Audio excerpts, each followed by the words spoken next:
اگلا سوال علی بھائی، آپ نے ایک لیکچر میں سیرت الرسول صلی اللہ علیہ وسلم کے موضوع پر ایک مختصر مگر جامع تصنیف کا ذکر کیا تھا جس کے مؤلف عبداللہ بن محمد بن عبد الوہاب ہیں۔ اس بک کی سافٹ کاپی تو آپ کے ویب سائٹ اہل سنت پاک .com پر موجود ہے، لیکن ہارڈ کاپی کسی بھی بک شاپ پر نہیں مل رہی۔ پلیز اس حوالے سے کوئی مکتبہ ہو تو اس کا ایڈریس یا فون نمبر ضرور شیئر فرما دیں۔ دیکھیں، جب یہ ویڈیو ریکارڈ ہوئی تھی نا، میں نے اسی وقت بتایا تھا کہ یہ جو مختصر سیرت الرسول کتاب ہے نا، شیخ عبداللہ بن محمد بن عبد الوہاب المتوفی 1242 ہجری، یہ کتاب صرف عربی کے اندر دارالاسلام والوں نے شائع کی ہے۔ اس کا اردو ترجمہ ہمارے جہلم شہر سے 1990 میں چھپا تھا، اس کے بعد 4-5 دفعہ پرنٹ ہو چکا ہے۔ اس کے رائٹ صرف ان کے پاس تھے، اس اعتبار سے کہ انہوں نے اس وقت تو آپ کو پتہ ہے کاتب کی رائٹنگ ہوتی تھی، لاکھوں روپیہ لگتا تھا، کمپوزنگ والا چکر تو نہیں ہوتا تھا، تو یہ کئی سال تک انہوں نے ہزاروں کاپیاں مفت بانٹی ہے۔ ہمارے جہلم میں شاید ہی کوئی گھر ہو جس میں وہ کتاب نہ ہو، قطع نظر کہ وہ بریلوی ہیں، دیوبندی یا اہل حدیث ہیں، یہاں پہ مفت وہ بانٹی گئی کتاب۔ بانٹتے رہے، پھر جب آپ کو پتہ ہے وہ کسی چندے کی بنیاد پہ ہی چل رہا ہوتا ہے، جب وہ چندہ رک گیا تو انہوں نے وہ مفت پرنٹنگ اس کی بند کر دی، اور پھر پرنٹنگ بھی بند ہو گئی۔ اب یہ جب ہماری ویڈیو ریکارڈ ہوئی اور اس میں پھر کافی لوگوں نے ان سے رابطہ کیا کہ یار اس کو دوبارہ پرنٹ کریں، تو انہوں نے اب دوبارہ اس کی پرنٹنگ کروائی ہے، لیکن اب ان کے پاس فنڈز کی کمی ہے اور انہوں نے اس کو بیچنے کے اوپر رکھ دیا۔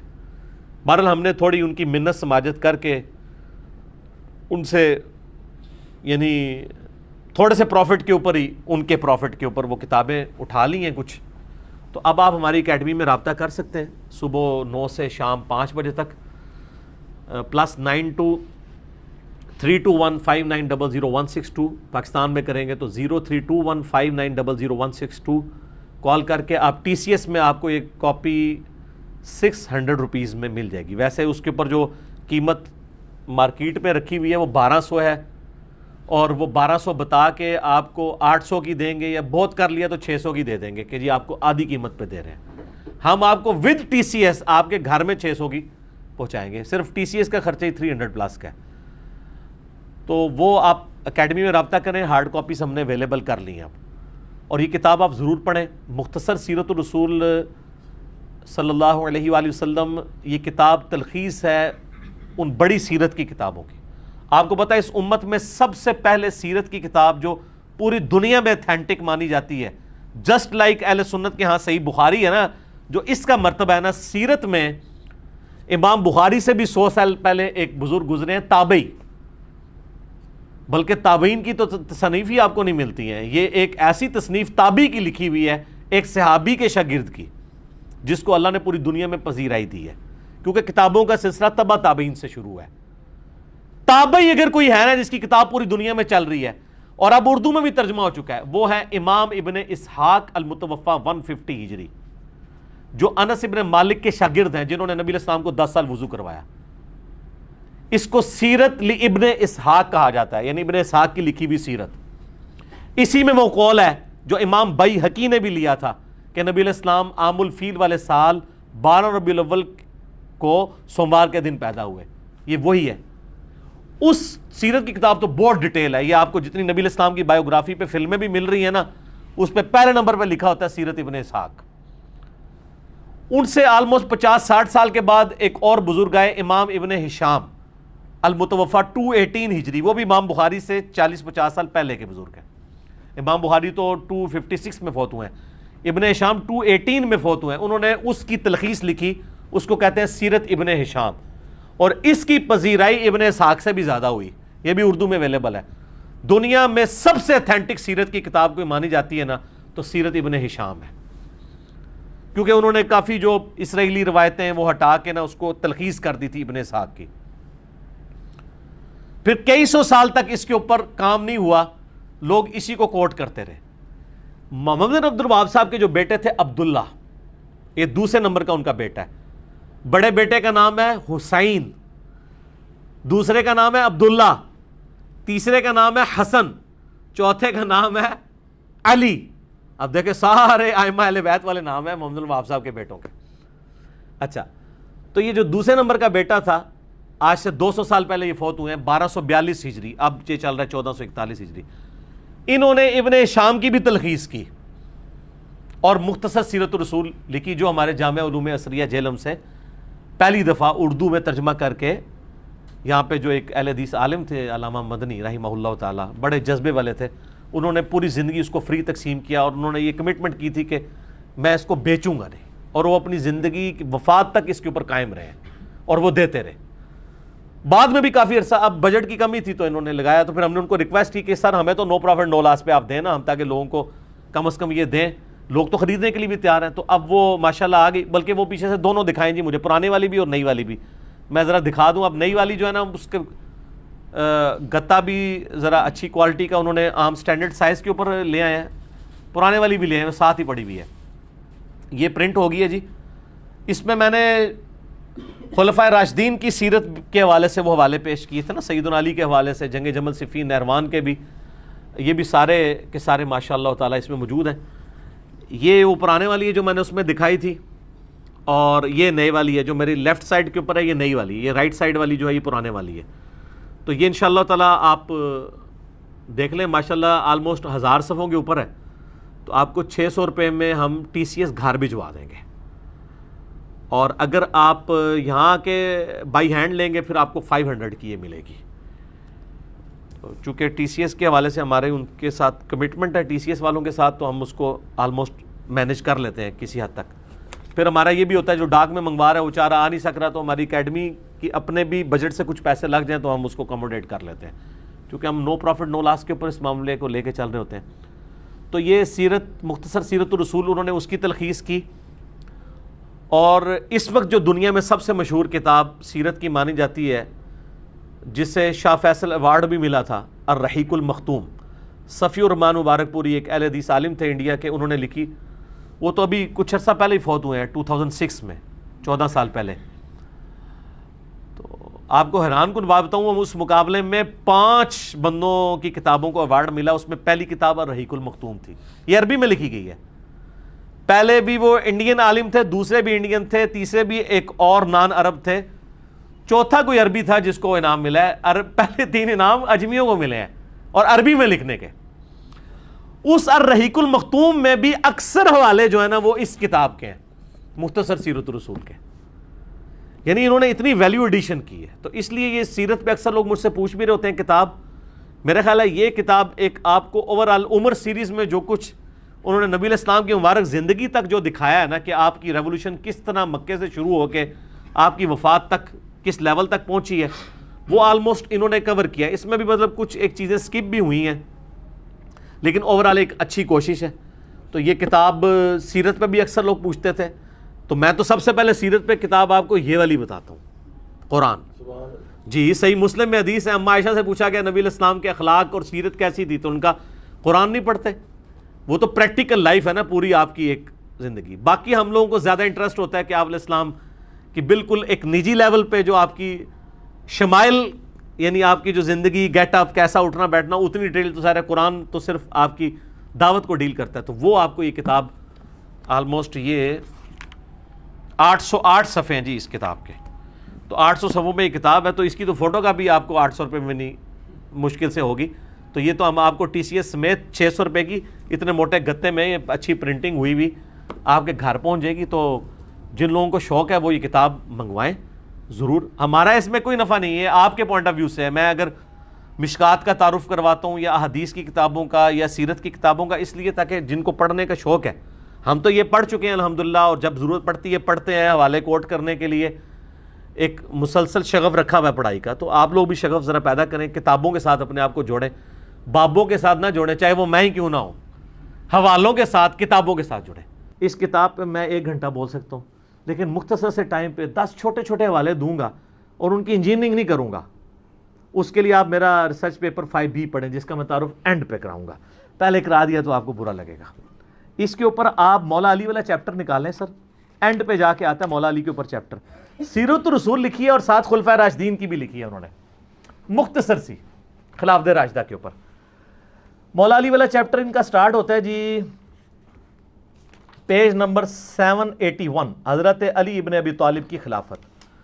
782 پیج پہ یہ پہلا ریفرنس میں پڑھ رہا ہوں ورڈ بائی ورڈ، اہل حدیث سے معذرت کے ساتھ، اور جو علمی کتابی مسلمان ہیں پوری دنیا میں کسی بھی فرقے میں ہیں ان کو خوش کرنے کے لیے ورڈ بائی ورڈ پڑھ رہا ہوں، سنیں۔ حضرت معاویہ رضی اللہ تعالیٰ عنہ نے اہل شام سمیت حضرت علی رضی اللہ تعالیٰ عنہ کی بیعت نہیں کی، پھر ان کی صرف مخالفت ہی نہیں کی بلکہ ان پر قتل عثمان میں اعانت یعنی مدد کرنے اور اس پر رضامندی کا الزام بھی دھر دیا، مگر اللہ نے ان کو اس سے بچا لیا۔ میں امیر شام کے بارے میں کوئی کمنٹس نہیں کرتا، یہ جو کر دیے یہ خود ہی کافی ہیں، اور یہ بالکل صحیح بات لکھی ہے انہوں نے۔ اس کے سپورٹ میں گھنٹوں بول سکتا ہوں، نہیں بولوں گا چونکہ یہ خود اتنے بڑے عالم ہیں کہ ان کو مجھے سرٹیفائی کرنے کی ضرورت نہیں ہے، کوئی اہل حدیث کے امام ہے۔ اچھا جی، دوسرا ریفرنس جنگ جمل کے کانٹیکسٹ میں وہ لکھتے ہیں، اس کے بعد حضرت علی نے حضرت عائشہ کو مدینہ منورہ بھیج دیا، وہ جانے لگی تو لوگ ان کو ودا کرنے کے لیے دور تک ان کے ساتھ گئے۔ یہ ودا لفظ نہیں ہوتا، ودا ہوتا ہے زبر کے ساتھ۔ حضرت علی رضی اللہ تعالیٰ عنہ نے سفر خرچ کا انتظام بھی کیا، اس طرح وہ باحفاظت اور صحیح سلامت گھر پہنچی۔ بعد میں وہ اپنے سفر کو یاد کر کے اس قدر روتی کہ آنسوؤں سے ان کا دوپٹہ بھیگ جایا کرتا اور کہتی کاش میں پیدا ہی نہ ہوئی ہوتی، کاش میں اس واقعے سے 20 سال پہلے ہی مر جاتی۔ اللہ، ظاہر قرآن میں حکم ہے نبی کی بیویوں گھروں میں ٹھہری رہو، بے شک، تو وہ اس چیز کو یاد کرتی تھی۔ پھر ہوب کے کتے بھی بھونکے، وہ بھی حدیث ہے جامعہ اس میں مسند احمد میں۔ باقی اب میں اس میں نہیں بولوں گا، وہ 5B میں آپ پڑھ لیجئے گا، میں اینڈ پہ بتا دوں گا۔ ریفرنس نمبر 3 جنگ صفین کے بارے میں لکھتے ہیں، عمار کی شہادت کے بعد عمر ابن عاص نے لڑائی چھوڑ دی، ترک کر دی، اور بہت سے لوگوں نے بھی ان کی پیروی کی۔ حضرت معاویہ رضی اللہ تعالیٰ نے ان سے پوچھا آپ نے لڑائی کیوں ترک کی ہے؟ انہوں نے کہا ہم نے عمار کو قتل کر دیا ہے، اور میں نے حضرت صلی اللہ علیہ وآلہ وسلم سے سنا ہے کہ آپ علیہ السلام فرمایا کرتے تھے کہ عمار کو باغی جماعت قتل کرے گی، معلوم ہوا کہ ہم تو باغی ہیں۔ اس پہ حضرت معاویہ بولے خاموش رہ، واللہ تم اونٹ کی طرح اپنے ہی پیشاب میں پھسلتے ہو، یعنی تم یہ حدیث بھی جانتے ہو جیسے اونٹ پیشاب کر کے بیٹھ جاتا ہے، تو کام تو تم نے خود ڈالا ہے میرے ساتھ مل کے، اور اب اپنی غلطی خود ہائی لائٹ کر رہے ہو۔ کیا ہم نے ان کو قتل کیا ہے؟ ان کو تو علی رضی اللہ تعالیٰ ان کے ساتھیوں نے قتل کیا ہے جنہوں نے ان کو ہمارے درمیان لا پھینکا، ہم تو اپنے بچاؤ کے لیے لڑ رہے تھے جس میں وہ قتل ہو گئے۔ ان کا حضرت عمار جو لڑنے آئے تھے حضرت علی کے ساتھ نہ آتے تو نہ قتل ہوتے، یہ اسی طریقے سے ہے کہ نہ آپ روڈ پہ چڑھتے نہ ایکسیڈنٹ ہوتا نہ قتل ہوتے۔ اچھا آگے سنیں، حضرت علی رضی اللہ تعالیٰ کو جب حضرت معاویہ کی اس بات کی خبر ہوئی تو انہوں نے کہا اگر میں نے ان کو قتل کیا ہے یعنی حضرت عمار کو، تو پھر اپنے چچا حضرت حمزہ کو حضرت نے قتل کیا ہے جنہوں نے ان کو کفار کے مقابلے میں بھیجا تھا۔ اے پھکی دیتی اینٹی وینم الزامی جواب کہ اگر حضرت حمزہ حضور کی طرح لڑتے ہوئے مارے گئے ہیں تو کیا حضور نے قتل کروایا ہے کبھی کافروں کے مقابلے پہ بھیجا؟ اگر عمار کو میں نے تیرے مقابلے پہ بھیجا ہے امیر شام کے مقابلے پہ تو مجھے تم قتل ٹھہرا، یعنی وہ اینٹی وینم والا جواب دیا۔ چوتھا ریفرنس جنگ نہروان کے بارے میں، یہ وہ باتیں جو پبلک کے سامنے نہیں کرنی چاہیے لیکن یہ کی ہوئی ہیں، انہوں نے پرنٹ کر رہے ہیں، مفت بانٹ رہے ہیں۔ جنگ نہروان خوارج کے خلاف، وہ کہتے ہیں کہ کافی انہوں نے ڈسکشن کی ہے، اس میں لکھتے ہیں ابو سعید خدری کہتے ہیں کہ میں نے رسول اللہ صلی اللہ علیہ وسلم سے سنا تھا خوارج کے بارے میں، وہ جو بخاری مسلم کی حدیث ہے کہ وہ دین سے ایسے نکل جائیں گے جیسے شکار سے تیر اپنے شکار سے نکل جاتا ہے۔ اینڈ پہ وہ کہتے ہیں میں گواہی دیتا ہوں، یہ بھی بخاری مسلم دونوں میں، کہ علی نے ان کو قتل کیا تھا اور میں بھی ان کے ساتھ شامل تھا۔ انہوں نے اس آدمی کو لانے کا حکم دیا جس آدمی کے بارے میں بخاری مسلم میں آتا ہے کہ ان کا سرغنہ وہ ہوگا کہ جس کا ایک بازو کٹا ہوگا اور اس کی جگہ گوشت کا ایک لوتھڑا لٹک رہا ہوگا، تو اس کی لاش 3 دفعہ ڈھونڈی گئی، بخاری مسلم میں آتا ہے نہیں ملی، پھر حضرت علی خود گئے اور لاشوں میں سے نیچے سے نکالی، تو وہاں پھر صحابہ نے نعرہ لگایا کہ حضرت علی حق پہ ہیں، کیونکہ نبی علیہ السلام نے پہلے ہی فرمایا تھا کہ یہ ان کے سرغنہ کی نشانی ہوگی۔ پھر وہ کہتے ہیں کہ صحیح مسلم میں حضرت ابوبکر رضی اللہ تعالیٰ عنہ سے مروی ہے کہ اگر وہ فوج جو خوارج سے لڑے گی اس کے ثواب کو جان لے جو حضرت کی زبانی ان کے لیے مقرر کیا گیا ہے تو وہ مزید عمل کرنے کی ضرورت ہی محسوس نہ کریں اور اسی پر بھروسہ کر لیں۔ یعنی خوارج کے خلاف لڑنا اتنی بڑی نیکی ہے کہ اس کے بعد خارجیوں کے خلاف لڑنے والوں کو اور کوئی نیکی کا کام کرنے کی ضرورت نہیں. جیسے بخاری مسلم میں آتا ہے کہ اہل بدر کی ہر غلطی معاف ہے، اس طرح خوارج کے خلاف جو حضرت علی کے ساتھی تھے ان کے بارے میں مسلم شریف انہوں نے ویسے لکھا حضرت ابوبکر سے مروی ہے، وہ حضرت علی سے ہی مروی ہے. اور اس کے سٹارٹ میں حضرت علی وہ بھی کہتے ہیں کہ مجھے آسمان سے زمین پہ گرا دیا جائے میں یہ برداشت کر لوں گا، لیکن یہ برداشت نہیں کروں گا کہ میں کوئی ایسی بات کروں جو میں نے خود رسول اللہ سے نہ سنی اور میں تمہیں بیان کروں. یعنی حدیث معاملے میں اتنی احتیاط صلی اللہ علیہ وآلہ وسلم. 5واں ریفرنس یہ کہتے ہیں نا جی حضرت عثمان کو عبداللہ ابن سبا اور پتہ نہیں کوئی یہودی پارٹی تھی آل امیہ کو بچانے کے لیے. میں نے بخاری مسلم سے ثابت کیا ہے آل امیہ کی وجہ سے حضرت عثمان شہید ہوئے ہیں، ان کے گورنروں کی وجہ سے. انہوں نے حضرت عثمان کا چیپٹر پڑھیں، کہیں نہیں ڈالا عبداللہ ابن سبا کا نام تک نہیں لکھا. الٹا حضرت علی والے چیپٹر میں انہوں نے بتایا کہ یہ جو حضرت علی کی شان میں غلو کرنے والے رافضی تھے وہ حضرت علی کے دور میں نکلے ہیں. اس کے اوپر پورا چیپٹر انہوں نے بنایا ہے. فرقہ غالیہ کا خروج، حضرت علی کے زمانے میں ایک غالی فرقہ پیدا ہوا. کرتے کرتے نا اینڈ پہ وہ لکھتے ہیں کہ حضرت علی نے اپنے غلام قمبر کو بلایا اور پھر انہوں نے جو ہے نا وہ ان لوگوں کو آگ میں جلا دیا جن لوگوں نے حضرت علی کے لیے الوہیت کلیم کی تھی، جس کی باقیات آج کل یہ نصیری ہیں. اور پھر وہ بخاری میں آتا ہے نا کہ حضرت ابن عباس تک بات پہنچی تو کہتے کاش حضرت علی ایسا نہ کرتے، کیونکہ یہ سزا آگ میں جلانے والی اللہ کے ساتھ خاص ہے، مخلوق نہیں جلا سکتی. تو حضرت علی نے کہا کہ ابن عباس نے سچ کہا. اور ابو داؤد میں ہے کہ انہوں نے کہا کاش مجھے یہ پتہ ہوتا پہلے. یعنی حضرت علی نے جان بوجھ کے ایسا نہیں کیا تھا، لیکن حضرت علی کا غصہ اتنا تھا کہ مجھے خدا کے مقابلے پہ ٹھہرا رہے ہیں، تو انہوں نے ان کو قتل کی وجہ آگ میں جلوایا تھا. یہ تو خود مان رہے ہیں اس میں. اچھا جی، ریفرنس نمبر 6 حضرت علی کے بارے میں لکھتے ہیں کہ لباس اور خوراک میں آپ کی سادگی بیان سے باہر ہے. آپ کا عمل اور فضل اسلام کی طرف سبقت اور رسول اللہ کی مائیت میں کفار سے جہاد ازر من الشمس ہے صلی اللہ علیہ وآلہ وسلم. پھر لکھتے ہیں امام بن حنبل اور قاضی اسماعیل بن اسحاق کہتے ہیں، اور یہ صحیح سند سے المسند الحاکم میں ہے، کہ حضرت علی رضی اللہ تعالیٰ کے فضائل اور مناقب میں جتنی احادیث مروی ہیں دوسرے کسی آدمی کے فضائل اور مناقب میں اتنی احادیث نہیں ہیں. اے لکھ رہے تھے جی سعودیہ والے وہابی اور پاکستانی وہابی کے کہہ رہے ہیں اور رہن دو، میں آج نہیں، آج اپنے بزرگوں نے رو. ریفرنس نمبر 7 وہی جو ہم کہتے ہیں حضرت علی نے حسن ابن علی کو اپنا خلیفہ نامزد نہیں کیا، انہوں نے بھی وہی لکھا.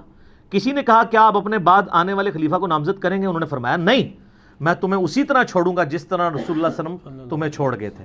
بعض نے کہا کہ آپ لوگوں سے حسن کے لیے بیعت لے لیں تو آپ کے انتقال کے بعد ہم آپ کی کمی محسوس نہیں کریں گے. فرمایا میں نہ تمہیں اس کا حکم دیتا ہوں نہ منع کرتا ہوں، یہ تمہارا اپنا چوائس ہے، میں یہ کام نہیں کروں گا. یہ بات ہے سب، خلافت و ملوکیت میں یہ فرق ہے. ریفرنس نمبر 8 سر یہ سب سے کڑوا ہے اور آیا 8 نمبر پہ ہے. جنت کے بھی 8 دروازے ہیں نا. بخاری مسلم میں آیا ہے کہ رمضان میں وہ 8 دروازے کھول دیے جاتے ہیں، اور مسلم شریف میں ہے جو وضو کے بعد اشہد ان لا الہ الا اللہ و اشہد ان محمدن عبدہ و رسولہ پڑھ لے، جنت کے 8 دروازے کھول دیے جاتے ہیں. تو sir reference number 8 word by word بنو امیہ حضرت علی کی تنقیص اور ان کے بارے میں نازیبا الفاظ استعمال کرتے رہے، مگر اس سے علماء کے دل میں ان کی محبت بڑھ گئی اور قدر و منزلت میں اضافہ ہو گیا. عمر بن عبداللہ بن زبیر کہتے ہیں کہ بنو امیہ 60 سال تک ان کو گالیاں دیتے رہے. یہ سب کا لفظ نہیں ہے، عربی کھولیں، شتم کا لفظ ہے. سب کا ترجمہ تنقید بھی ہو جاتا ہے نا، اس لفظ کا نہیں ہوتا سب و شتم جو ہم بولتے ہیں. اور یہ نہ سمجھے کہ یہ انہوں نے کہانی لکھی. سر صحیح مسلم 6229 حدیث لعن اللہ ابو تراب کہتے تھے. ابو تراب علی بن ابی طالب پر لعنت، یہ لفظ بولتے تھے نعوذ باللہ آل امیہ. تو یہ آپ کے بزرگ ٹھیک لکھ رہے ہیں. 60 سال تک ان کو گالیاں دیتے رہے مگر ان کا کچھ نہ بگاڑ سکے، بلکہ ان کی شان پہلے سے بھی بلند ہو گئی. آگے الفاظ بڑے سخت ہیں. دین نے ایک عمارت کھڑی کی جس کو دنیا نے گرا دیا. وہ کہتے ہیں مولا علی کو اللہ نے کھڑا کیا دین کی عمارت کے طور پہ. یہ دنیا کے جو پرستار تھے نا آل امیہ، انہوں نے اس کو گرانے کی کوشش کی، لیکن دنیا کچھ نہ بنا سکی مگر جو کچھ بنایا اس کو بھی منہدم کر دیا. وہ کہتے ہیں آل امیہ کے پلے کوئی شے ہے بھی تھی نا، وہ بھی انہوں نے گوا دی. حضرت علی کو یہ کی تنقیص نہیں کر سکے. ہر طرف علی علی ہو رہی ہے. وہ سر ناسبیوں کی مسجد میں بھی 4 خلفاء کے نام لکھے ہوتے ہیں, پیچھے کیا رہ گیا؟ علی کو کون نیچا کر سکتا ہے؟ ناسبیت کو ہوا دینے والے لوگ بھی حق 4 یار کہتے ہیں, حق 5 یار نہیں کہتے. اس سے بڑی کیا جیت ہوگی سیدنا علی کی. سیکنڈ لاسٹ ریفرنس نمبر 9, وہی حدیث لکھی ہے ابو داؤد ترمذی کی کہ میرے بعد خلافت 30 سال تک رہے گی. اس کے کانٹیکسٹ میں لکھتے ہیں اور حضرت علی کی خلافت 4 سال اور 8 مہینے ہے. اس کو حدیث میں 30 سال اس لیے کہا گیا کہ اصل مدت اس کے قریب قریب ہے, یا حضرت حسن رضی اللہ تعالیٰ عنہ کی مدت خلافت کو اس میں شمار کیا گیا ہے کیونکہ وہ اس کو مکمل کرتی ہے. وہ کہتے ہیں حضرت حسن کے جو 6 مہینے ہیں وہ ملا کے یہ 30 سال پورے ہوتے ہیں. اور یہ تو ابن تیمیہ نے منہاج السنہ میں لکھا ہے کہ ربیع الاول میں نبی علیہ السلام کی وفات ہوئی 11 ہجری میں, اور ربیع الاول 41 ہجری میں صلح حسن ہوئے. حضرت حسن کی صلح پہ 30 سال پورے ہوتے ہیں. تو خلیفہ راشد 5 ہیں, ابو بکر, عمر, عثمان, علی, حسن ابن علی. اور یہ محمد بن عبد الوہاب صاحب کے بیٹے بھی یہ بات مان رہے ہیں اور لکھ رہے ہیں. آخری ریفرنس ہے خلافت حسن کے اوپر انہوں نے چیپٹر باندھا ہے. اس کے بعد صلح حسن کے اوپر انہوں نے اس کے اوپر کنکلوڈ کیا ہے اور حضرت حسن کا خطبہ نقل کیا ہے جو انہوں نے معاویہ سے صلح کے بعد دیا تھا. اس خدا کا شکر ہے جس نے ہمارے ذریعے تمہارے پہلوں کو ہدایت بخشی. یعنی انہوں نے کہا کہ تمہارے آباء و اجداد کو اللہ نے ہم بنو ہاشم کے ذریعے ہدایت دی اور ہمارے ذریعے تمہارے پچھلوں کا خون بند کیا. آج بھی ہم نے ہی قربانی کی ہے اور اپنی مسند چھوڑی ہے, قتل و غارت سے بچایا ہے تمہیں. وہ دوزخ کی آگ سے بچایا تھا اور یہ دنیا کی آگ سے بچا لیا. سب سے بڑی دانائی پرہیزگاری ہے اور سب سے بڑا عجز بدکاری ہے. پھر میرے اور معاویہ کے درمیان جو اختلاف پڑ گیا تھا قطع نظر اس سے کہ وہ حق پر تھے یا میں حق پر, میں امت محمدیہ صلی اللہ علیہ وآلہ وسلم کی مصلحت اور ان کے خون بند کرنے کے لیے اپنے اس حق سے دستبردار ہو گیا ہوں. اور بخاری میں بھی یہ حدیث ہے میرا یہ بیٹا سید ہے, اس کی وجہ سے صلح ہوگی. اس میں امپلائڈ ہے کہ سامنے والا ہٹ درمی پہ ہوگا, اس کی وجہ سے صلح ہوگی, اس کی وجہ سے نہیں. یہاں کہتے ہیں جی ان کی وجہ سے صلح ہوئی ہے, نبی اسلام فرما رہے ہیں اس کی وجہ سے ہوگی, یہ اپنی پوسٹ چھوڑے گا.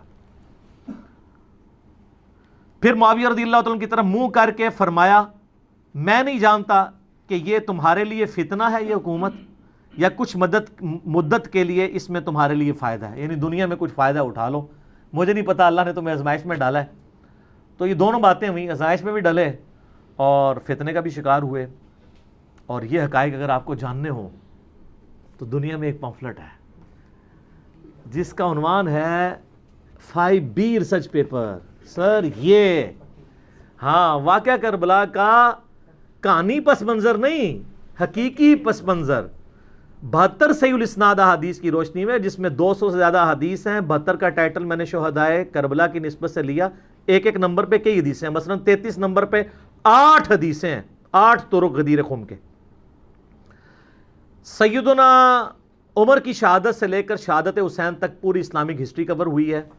حقیقی خلفائے راشدین کون ہیں, جنگ جمل, صفین, نہروان, شہادت عثمان کے اصلی اسباب, صلح حسن, حضرت معاویہ کا دور ملوکیت, یزید کی ولی عہدی اور شہادت حسین ابن علی رضی اللہ عنہم اجمعین وعلیہم السلام اجمعین. یہ الحمدللہ عربی میں بھی ہے, اردو میں بھی ہے, ہندی میں بھی ہے, انگلش میں بھی ہے. ہماری ویب سائٹ ahlsunnatpak.com پہ آپ ریسرچ پیپرز والے پورشن سے مفت ڈاؤن لوڈ اس کا PDF کریں, گروپ میں رابطہ کر کے واٹس ایپ کے ذریعے PDF منگوا لیں. اس میں اکثر حدیث بخاری مسلم سے ہیں, تحکیم کی ضرورت نہیں, اور جن پہ تحکیم کی ضرورت تھی میں نے دور حاضر کے بڑے بڑے محدثین شیخ البانی رحمہ اللہ تعالی, شیخ زبیر زئی رحمہ اللہ تعالی, شیخ شعیب ارنوت رحمہ اللہ تعالی, شیخ سلیم اسد اور غلام مصطفیٰ ظہیر حافظہ اللہ تعالی من الجنت والناس, جو زبیر زئی صاحب کے باغی شاگرد, لیکن تحکیم تو لگا بیٹھے ہوئے ہیں وہ, اور ہم نے اس میں ڈالی ہوئی ہے. اور باقی لوگ, میں تو مطلب اولو العلم قائما بالقسط ہوں الحمدللہ, جس کی جو پازیٹیو چیز ہے وہ پروموٹ کروں گا, سب کی تحکیم کے ساتھ ہے. اور یہ خیالی پس منظر نہیں ہے, احادیث کی روشنی میں ہے. یہ صلاح الدین یوسف صاحب کی جھوٹی تاریخ یا وہ سنابلی کی لکھی ہوئی جھوٹی تاریخ نہیں ہے, احادیث ہیں جو کہ خلافت و ملوکیت مولانا مودودی رحمہ اللہ تعالی کی کتاب کا حدیثی دفاع ہے, حدیث کی روشنی میں. تو سر یہ آپ مفت منگوا سکتے ہیں اگر آپ افورڈ نہیں کر سکتے. یہ اور اس کے ساتھ 8 ریسرچ پیپر اور اور 3 اذکار کارڈ، 12 کا پیکج فری بالکل منگوا سکتے ہیں اگر افورڈ نہیں کر سکتے. اگر افورڈ کر سکتے ہیں تو نو پروفٹ اور تھوڑے سے لاس پہ جو اکیڈمی برداشت کرتی ہے آپ کو ڈاک میں مل جائے گا. صبح 9 سے لے کر شام تک آپ رابطہ کریں. 200 روپیز ہم نے رکھے ہوئے ہیں. ایک ریسرچ پیپر نہیں سر، یہ ریسرچ پیپرز کی فوٹو کاپی بھی آپ جو کلرڈ ہم نے پرنٹ کیے ہیں نا، photo copy black and white 80 gram page پہ جس پہ ہم نے پرنٹ کیا ہے، 200 کی فوٹو کاپی نہیں ان کی ہوتی جو ہم کلرڈ آپ کو دے رہے ہیں. اور جو ضرورت مند ہے ہم اس سے سرٹیفکیٹ بھی نہیں بنوائیں گے، بس صرف وہ اللہ کو عالم و ناظر جانتا ہوا کہہ دے میں ضرورت مند ہوں، ہم کوئی تحقیق نہیں کریں گے، فری بھجوائیں گے. اور یہ قیمت بھی اس لیے رکھی کہ بعض لوگ اس کو مس یوز کر رہے تھے، پھر بھی اس کو نو پروفٹ اور تھوڑے سے لاس پہ ہی رکھی. صبح 9 سے لے کر شام 5 بجے تک آپ ہمارے اکیڈمی کے نمبر پہ رابطہ کریں +92 کے کوڈ کے ساتھ 3215900162. پاکستان میں کریں گے تو 032159000162 کال کریں. انشاءاللہ تعالیٰ آپ کے گھر ہی آ جائے گی. اس کو پڑھیں اور جس کو زیادہ جلدی ہے تو ویب سائٹ سے ابھی ڈاؤن لوڈ کریں اور پرنٹ آؤٹ نکال لیں، 40-50 روپے کا نکل آئے گا. تو انشاءاللہ آپ جب اس کو پڑھیں گے تو آپ کو پتہ چل جائے گا کہ اصل میں احادیث کے ماننے والے کون ہیں اور صرف اہل حدیث کا لیبل لگانے والے کون ہیں. یہ بڑا مشکل کام ہے. ٹھیک ہو گیا جی؟ میرا خیال ہے اس کو مجلس کو یہیں پہ کنکلوڈ کرتے ہیں. اذانیں شروع ہوا چاہتی ہیں، بقیہ سوالات انشاءاللہ اگلی مجلس میں ڈسکس کریں گے. اللہ تعالیٰ سے جو دعا ہے، جو حق بات میں نے کہی، اللہ تعالیٰ ہمارے دلوں میں راسخ فرمائے. اگر جذبات میں میرے منہ سے کوئی غلط بات نکل گئی تو اللہ تعالیٰ ہمارے دلوں سے اسے محو کر دے، ہمیں معاف بھی فرما دے، ہمیں کتاب و سنت کی تعلیمات پر عمل کر کے دوسرے بھائیوں تک پہنچانے کی توفیق عطا فرمائے. سبحانک اللہم و بحمدک اشہد ان لا الہ الا انت استغفرک و اتوب الیک وما علینا الا البلاغ المبین. جزاکم اللہ خیرا.